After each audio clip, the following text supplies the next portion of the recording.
Leemos en 1 Juan el pasaje que leíamos ayer para empezar, la primera carta de Juan en el capítulo 5, versículo 4.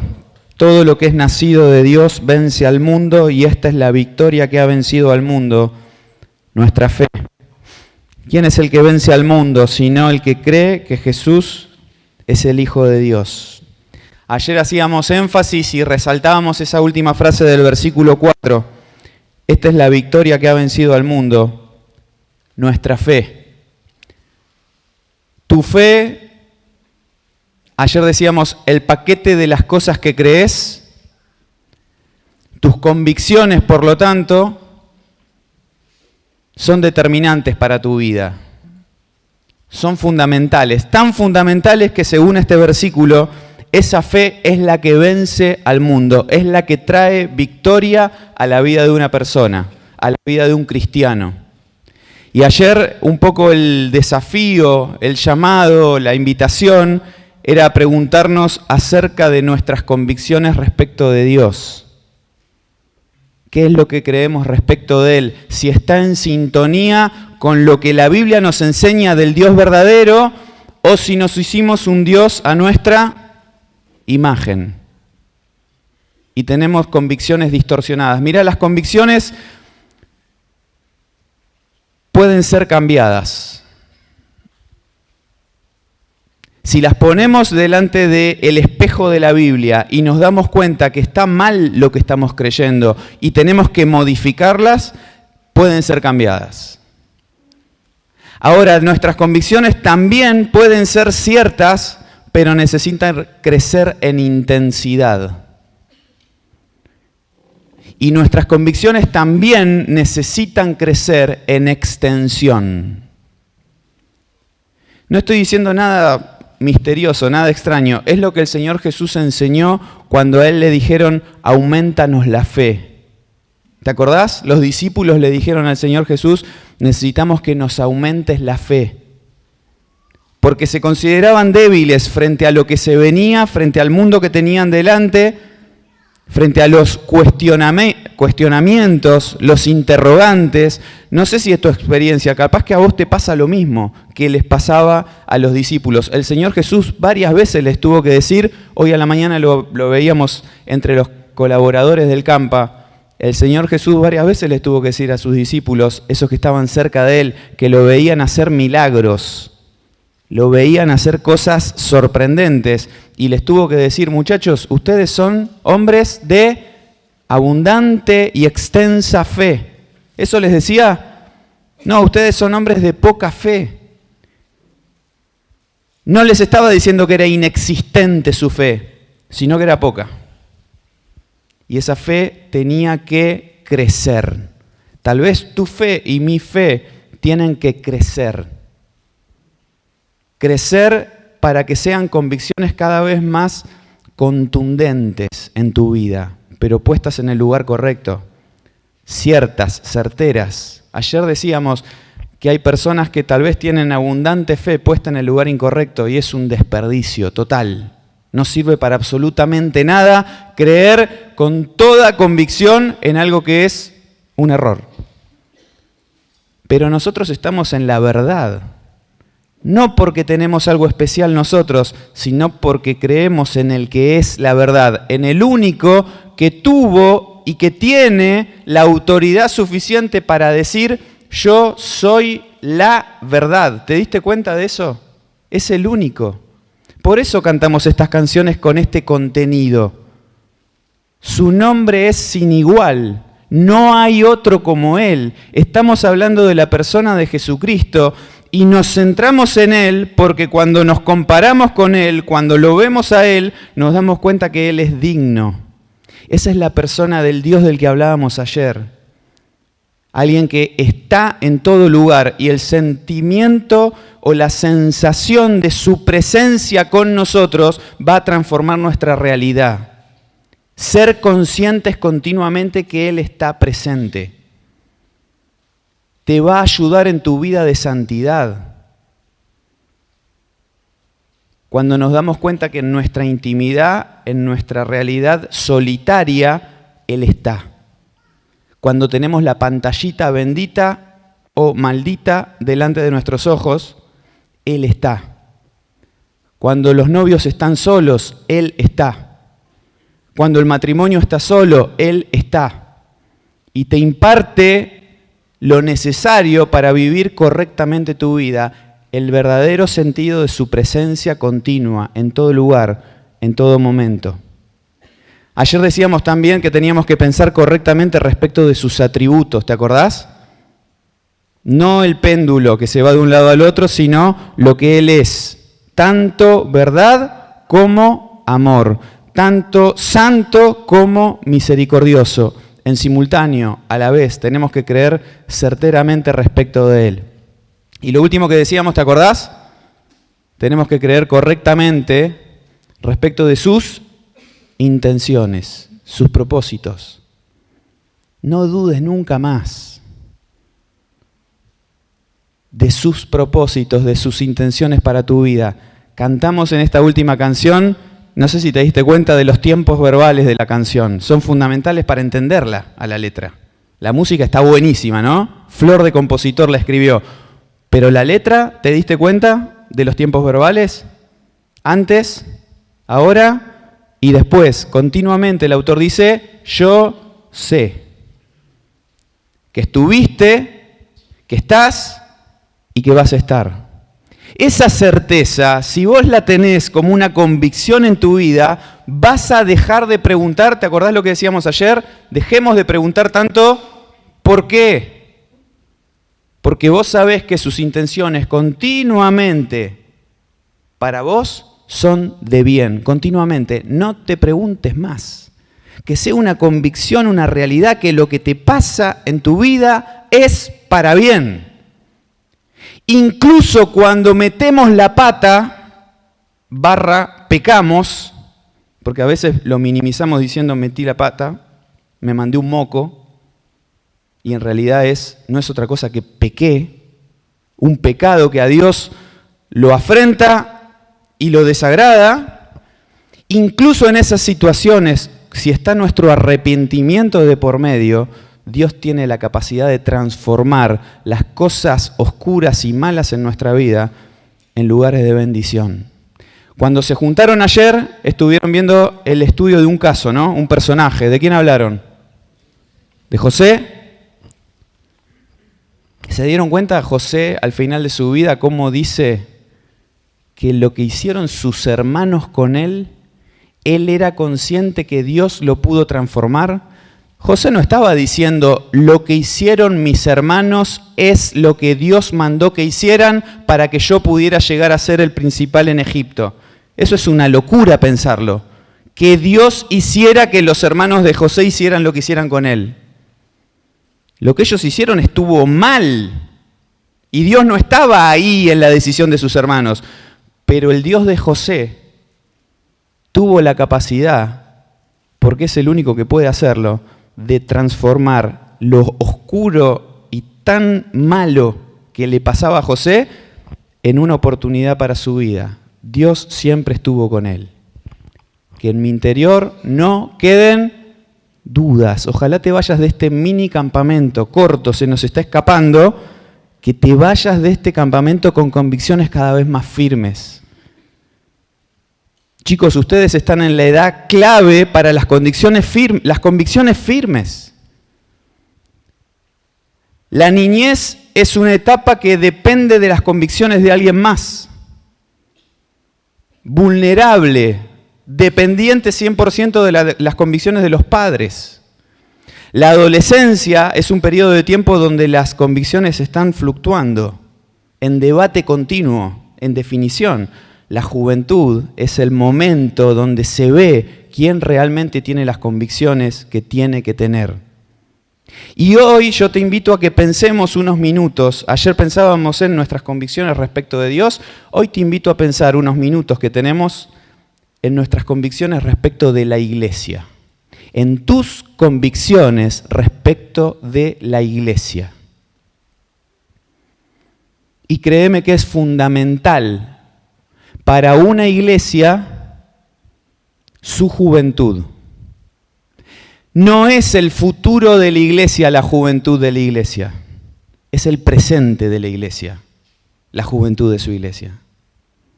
Y vos sos parte de eso. La gran mayoría de los que están acá son parte de eso. La juventud de la iglesia donde estás. Y la vida de la iglesia donde estás depende fuertemente de las convicciones que tenga esa juventud, ese grupo de jóvenes, ese joven que sos, moviéndote en medio de la iglesia donde estás. ¿Qué es la iglesia? ¿Qué es la iglesia? No hace falta para muchos definirla, pero tal vez para algunos sí hace falta definirla. Hay muchas distorsiones respecto de lo que significa la iglesia, de lo que es la iglesia. Y es tan simple como decir, la iglesia son personas. Personas que han sido transformadas por Dios, que pasaron a ser parte del pueblo de Dios. La Biblia las define a esas personas como más todavía la familia de Dios. La iglesia es la familia de Dios, compuesta por personas. Así que, si la iglesia está compuesta por personas, la primera conclusión que nos vamos a llevar, y vamos a estar todos de acuerdo, es que donde hay personas, hay... ¿Cómo terminan la frase ustedes? A ver, arriesguemos alguna, a ver si es la misma que yo pienso. Donde hay personas hay una iglesia. Muy bien, bueno, es lo que estamos diciendo. Pero por allá al fondo dijeron, me leyeron la mente, me parece. Donde hay personas hay problemas, dijeron, ¿alguno? ¿Están de acuerdo con eso? Donde hay personas hay problemas. Es lo primero que tenemos que tener en cuenta para entender cuando pensamos en iglesia. No es un edificio, por más que las personas que componen la iglesia se juntan en un edificio, y no es tampoco una institución, en el sentido de que es una entidad, es una organización.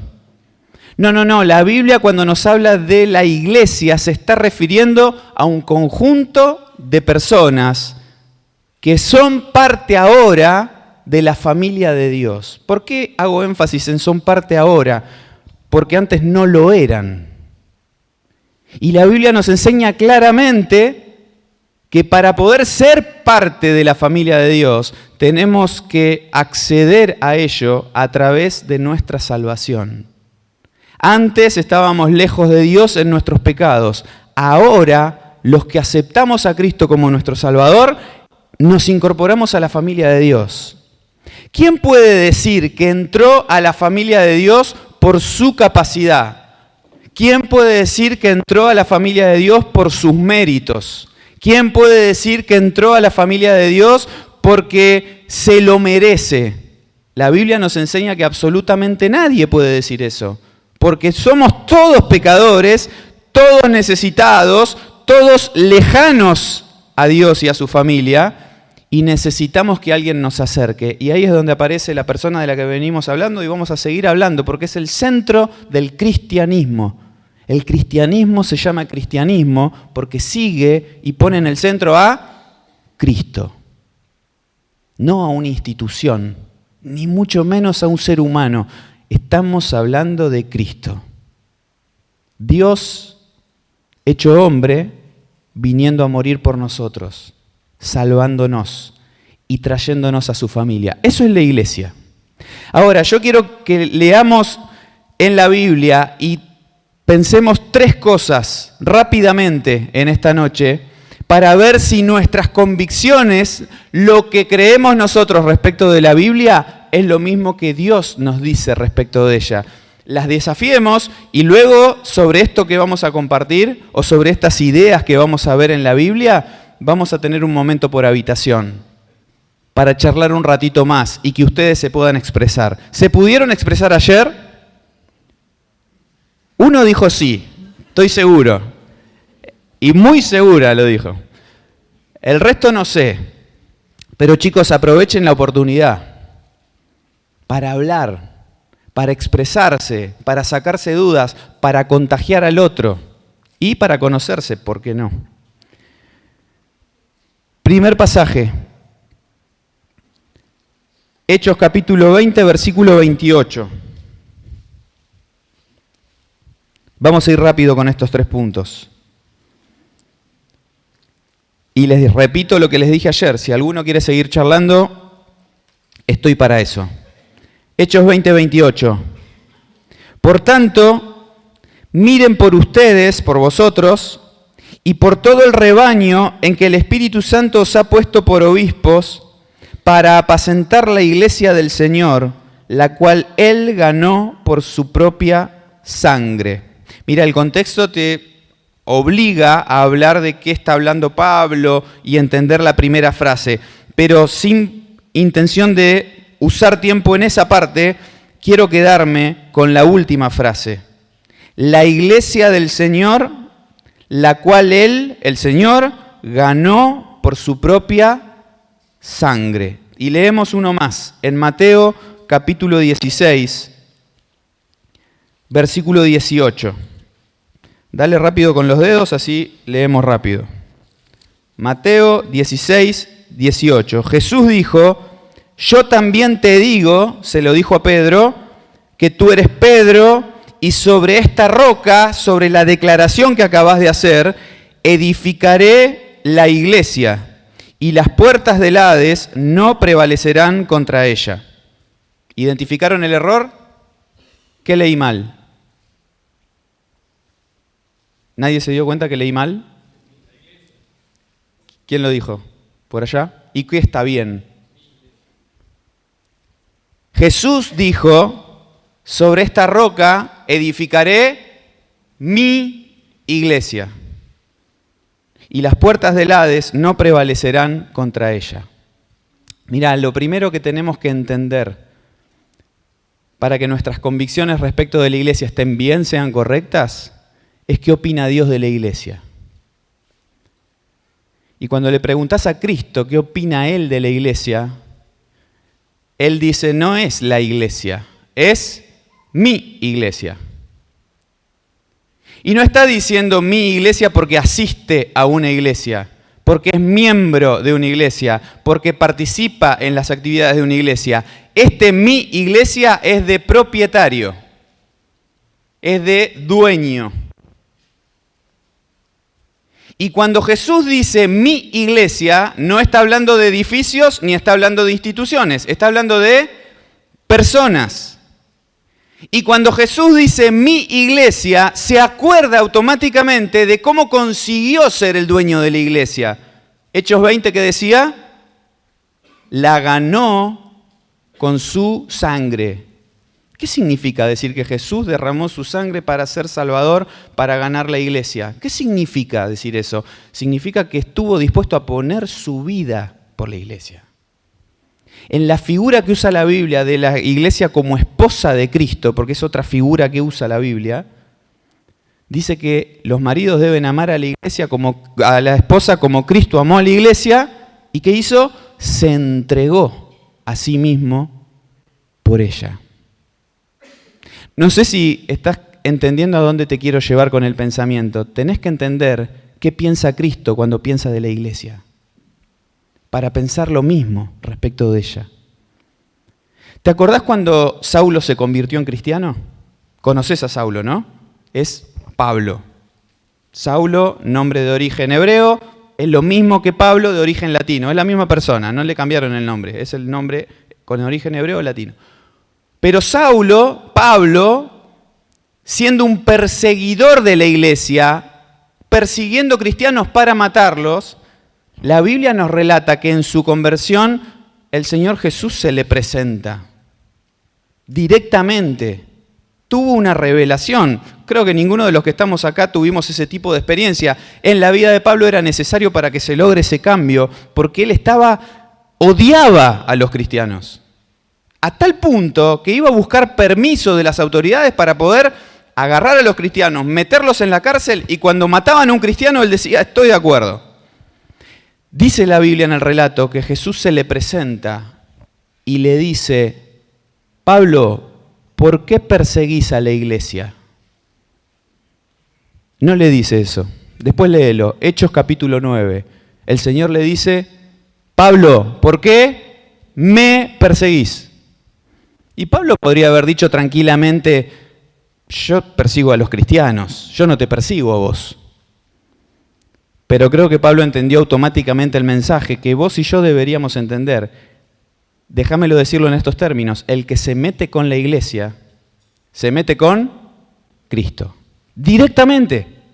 Hay una identificación de Cristo con la iglesia directa, especial. ¿Por qué? Porque le costó su vida. Cuando hablas de la iglesia, cuando opinás de la iglesia, cuando te expresás respecto de la iglesia, cuando emitís tu opinión respecto de las cosas que pasan en la iglesia, tenés que pensarlo muy bien. Tenés que estar muy atento a cuáles son tus pensamientos respecto de la iglesia, porque estás pensando directamente en la persona de Cristo. Te estás metiendo con el dueño de la iglesia cuando te metes con la iglesia.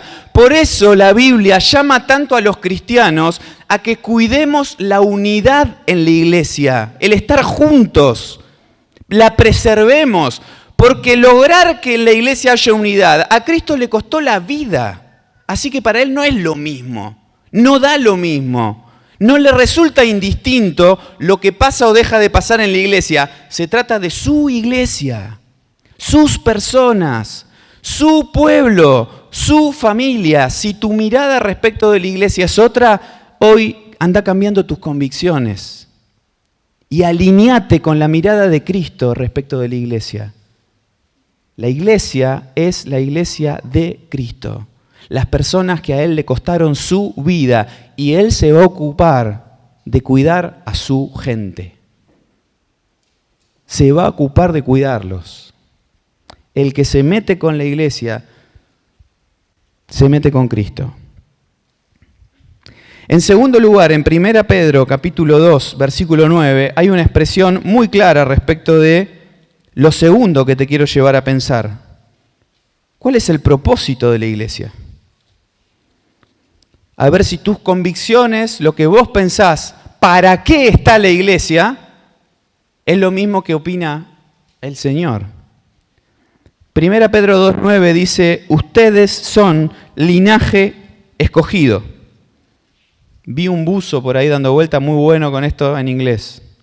Son linaje escogido, real sacerdocio, nación santa, pueblo adquirido por Dios, para que anuncien las virtudes de aquel que los llamó de las tinieblas a su luz admirable. Y voy a leer el 10 para que entiendas lo que Dios dice de nosotros. Ustedes que en otro tiempo no eran pueblo, pero que ahora son pueblo de Dios. Que en otro tiempo no habían alcanzado misericordia, pero ahora han alcanzado misericordia. ¿Cuál es el propósito de la iglesia? ¿Para qué está la iglesia? Hay mucha distorsión sobre esto en la cabeza de muchas personas. Tal vez en la tuya también, no sé. ¿Qué pensás de para qué está la iglesia? Para algunos tal vez la iglesia es un lugar donde nos vamos a divertir. Para otros tal vez la iglesia es un lugar donde encontramos buenas personas con las cuales compartir, con las cuales convivir, un buen ambiente para compartir. Tal vez es lo que te trajo este campamento. Tal vez es lo que pensás de la gente que te rodea, que te invitó, si viniste invitado a este campamento. Pero para Dios está muy claro cuál es el propósito que tiene que tener una iglesia. Mirá, la Biblia habla de la iglesia y lo podemos entender en dos dimensiones para entender correctamente cuando nos está hablando.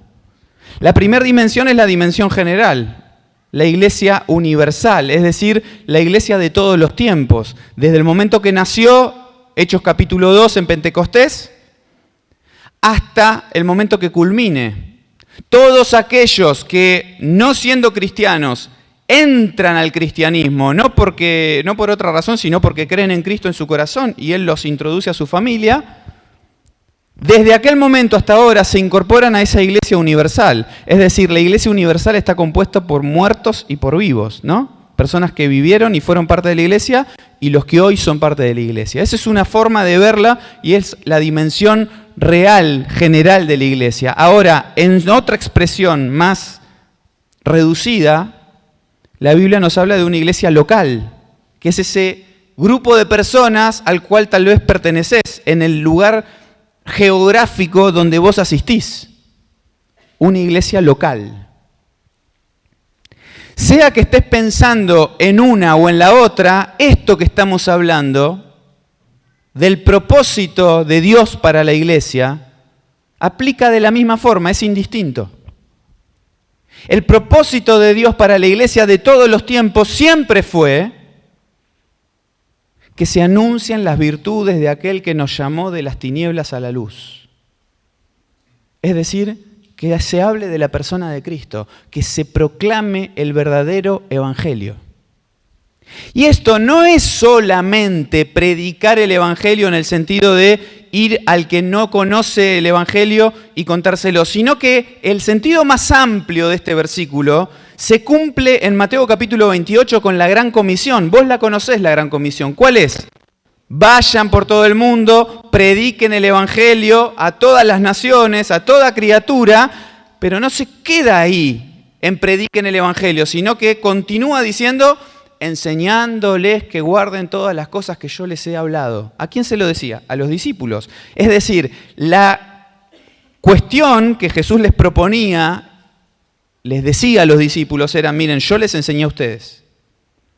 Ustedes ahora conocen el evangelio, cómo una persona se puede salvar, y ustedes conocen cómo una persona debe vivir para agradar a Dios. Ustedes lo conocen. Bueno, muchachos, esto no es para ustedes solamente. Disfruten el evangelio, vivan el evangelio, pero compartan el evangelio. Y era la comisión, la encomienda de él. Ustedes vayan y cuéntenle a otros. ¿Qué le tenían que contar? Que Cristo murió para salvarlos, pero también cómo tenían que vivir para agradar a Dios. Desde ese momento que los primeros discípulos recibieron eso, hasta hoy, la estrategia siempre fue la misma. La iglesia fue pasando de boca en boca, de generación en generación, de uno a otro, fue pasando el mensaje. ¿Cómo hacer para ser salvo y cómo vivir para agradar a Dios? Ese es el propósito real de la iglesia. ¿Sabes qué pasó en el camino? Todo se desvirtuó, todo se distorsionó. La iglesia fue modificándose con otras intenciones. Algunas iglesias más orientadas a generar recursos para los líderes de la iglesia. Entonces, mucha actividad que generen ganancias. ¿Para qué? Para los que están arriba de la iglesia vivan cada vez mejor. ¿Ese es el objetivo de la iglesia? No, para nada. Ese es el objetivo de esos que querían ganancia. La iglesia se distorsionó también buscando poder, ¿sabías? Mucho tiempo en la historia. La iglesia buscó poder, dominio, control. En un momento de la historia, la iglesia tenía más poder que los presidentes, que los reyes. Era la autoridad. Eran propietarios de un montón de terrenos, un montón de personas. Oscurecían el conocimiento para sostener el poder. ¿Ese es el propósito de la iglesia? No, una distorsión humana. ¿Por qué aparecen las distorsiones humanas? ¿Qué te parece? Porque la iglesia está compuesta por hombres. Y cuando el hombre deja de ver lo que Dios espera que vea, se desvía. Yo te estoy queriendo llevar a pensar que las iglesias locales pueden cambiar el propósito y pueden no hacer aquello que Dios espera que hagan. Entonces vos tenés que pensar seriamente en la iglesia en la que estás, seriamente las iglesias con las que compartís, seriamente si para vos da lo mismo, total, adelante en la entrada el título es Iglesia Cristiana Evangélica. Entonces, como tiene ese título, debe estar todo bien. Mucho cuidado, no da todo lo mismo. Lo que ocurre dentro de la iglesia tiene que ir detrás del único propósito que tiene la iglesia según la Biblia. ¿Cuál es el propósito? Anunciar las virtudes de aquel que nos llamó. Predicar el evangelio para salvación y enseñar la conducta que agrada a Dios. Todo lo que ocurre tiene que ir en ese sentido. Cuando se desvía de eso, tené mucho cuidado. Tené cuidado en la iglesia en que estás y ayudá a que el propósito no se desvíe. Y tené cuidado con las iglesias que compartís, porque tal vez se está desviando el propósito. Y acordate, a Dios no le da lo mismo, a vos no te puede dar lo mismo, si tus convicciones están bien puestas. En último lugar, 1 Corintios capítulo 12, versículo 27.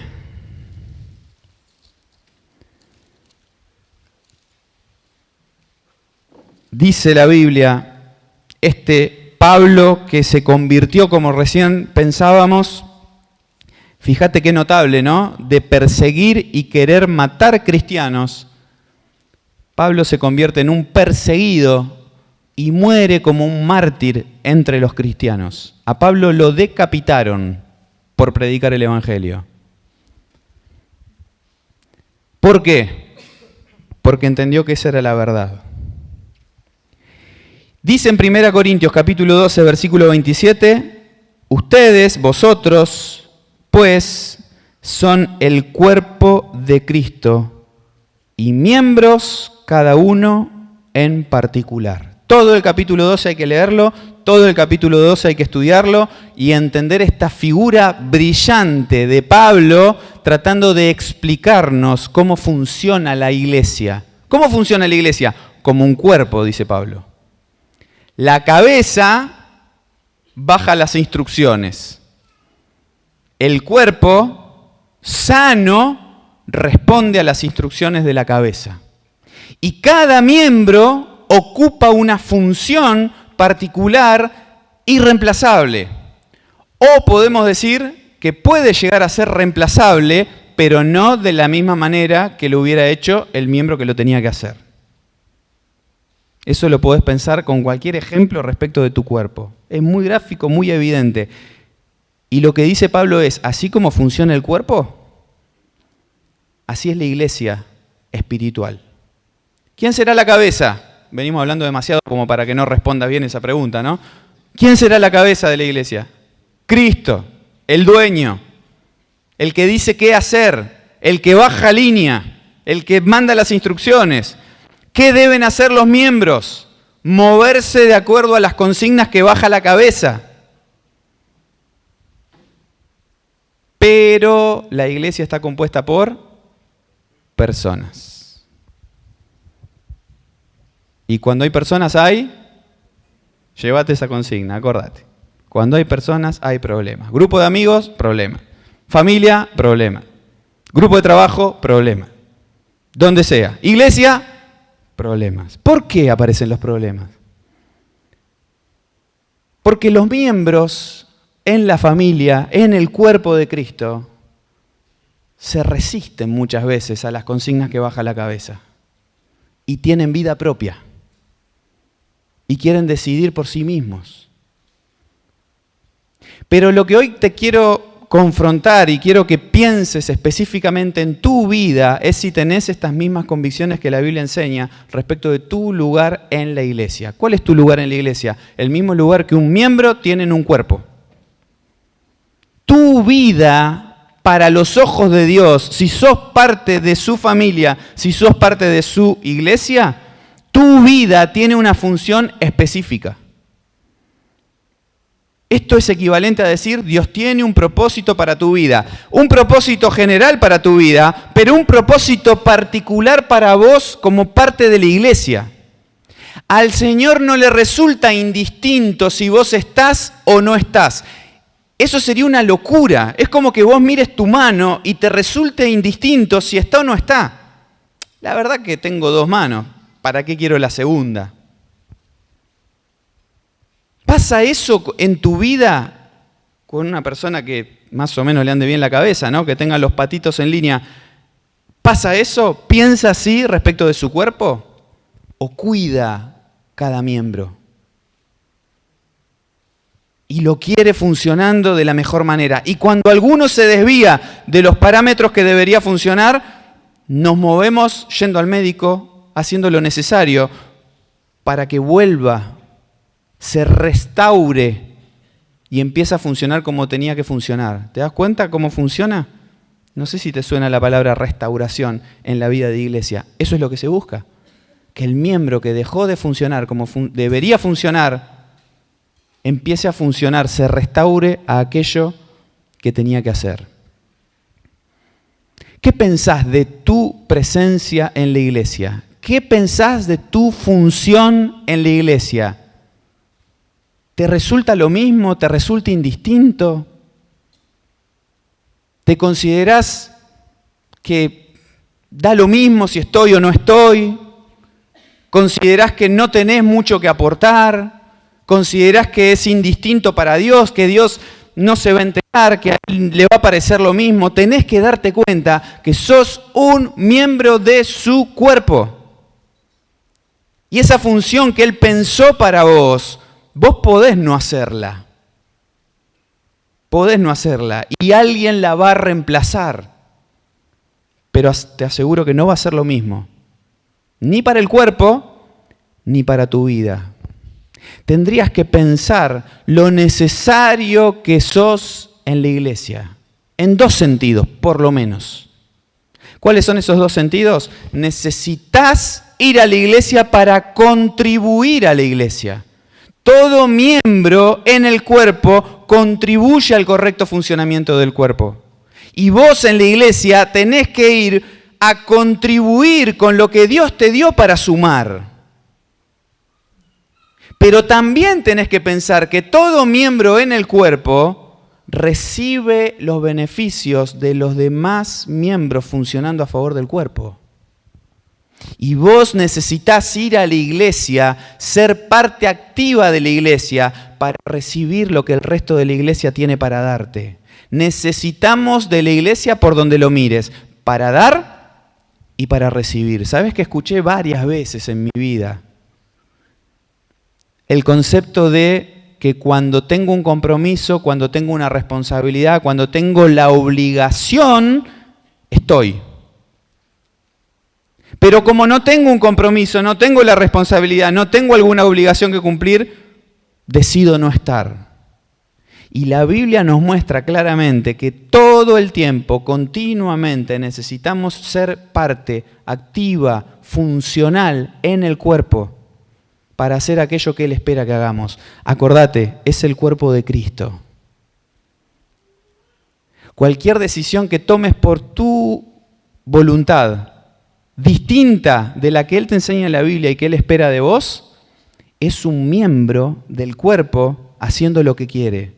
Mirá tu cuerpo por un minuto. Imagínate si en este momento alguno de tus miembros empieza a hacer lo que quiere, sin que tu cabeza le dé la indicación. ¿Te imaginás lo que sería esto, no? Sería divertido, vamos a decir.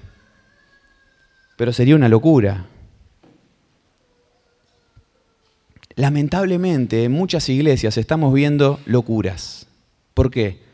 Porque cada uno hace lo que le pinta, lo que le parece. Cada uno con vida propia, decidiendo a su manera, con su criterio, ignorando o haciéndose el desentendido de la línea que baja la cabeza. Miren, tan tremendo es esto que en la Biblia hay un ejemplo, hace poquito en la iglesia lo mencionábamos, hay un ejemplo en la Biblia de una iglesia donde el Señor Jesús, ¿qué dice la remera del Señor Jesús respecto de la iglesia?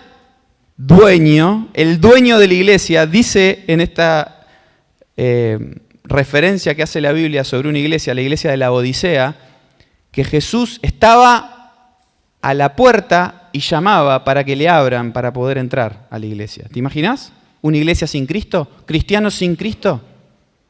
¿Es un cuerpo sin? Decilo así, es un cuerpo sin cabeza. ¿No te parece una locura? Ese tipo de locura se ve en iglesias iglesias locales estoy hablando, donde Cristo no es la cabeza. Él no da las directivas vienen de otro lado. Pero vos tenés que ser parte del verdadero cuerpo de Cristo, ocupando tu lugar fundamental, importantísimo. Y no te estoy tratando de levantar el ego, ni levantar la autoestima para que te sientas valorado. No, esto lo dice el dueño de la iglesia. Cada uno en particular, ustedes son miembros del cuerpo de Cristo. Esta tiene que ser tu convicción. Y esa tiene que ser tu mirada respecto tuyo y respecto del otro. ¿Cómo vas a menospreciar al otro si es otro miembro del mismo cuerpo, del mismo Cristo? ¿Cómo vas a descartar al otro, a pretender que el otro no importa, cuando el otro también, tal como vos lo sos, el otro también es miembro del mismo cuerpo, del mismo Cristo? Nuestras convicciones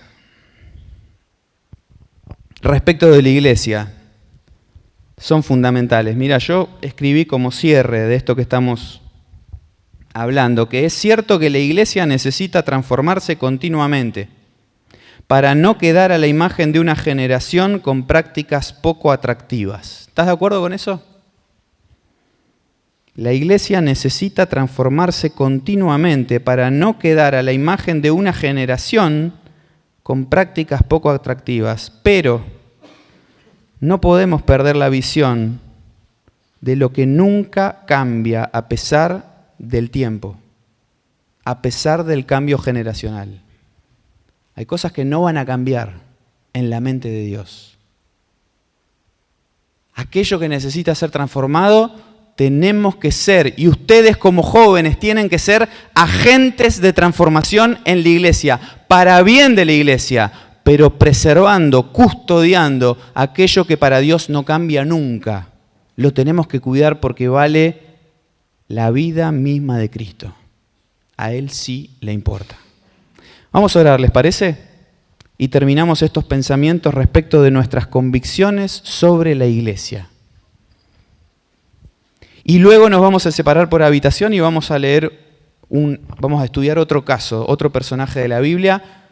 Siempre me llamó mucho la atención ese personaje, así que charlen de él, esta persona. Pero acordate, este momento, el momentum del campamento, es cuando aparecen e intervienen tus decisiones. La distancia que hay entre lo que Dios quiere hacer en tu vida y lo que Dios está haciendo en tu vida son tus decisiones. Vos podés decirle que no a Dios. Y Dios no va a hacer en tu vida lo que vos digas no. Eso es una verdad bíblica. Fundamental tu decisión. Señor, te damos gracias por tu palabra en esta noche, porque la podemos abrir y sacar verdades que nos ayudan a entender tu visión respecto de la iglesia. Y quisiéramos que nuestras convicciones estén en línea con eso. Que podamos entender y ver la iglesia de la misma forma que vos la mirás. Gracias por tu palabra y gracias por ayudarnos a entender tu voluntad. Y ahora te pido, Señor, especialmente que el tiempo que van a estar compartiendo los chicos, charlando, opinando, pueda ser también de edificación, pueda contribuir al crecimiento de cada uno. Te lo pido en el nombre del Señor Jesús. Amén.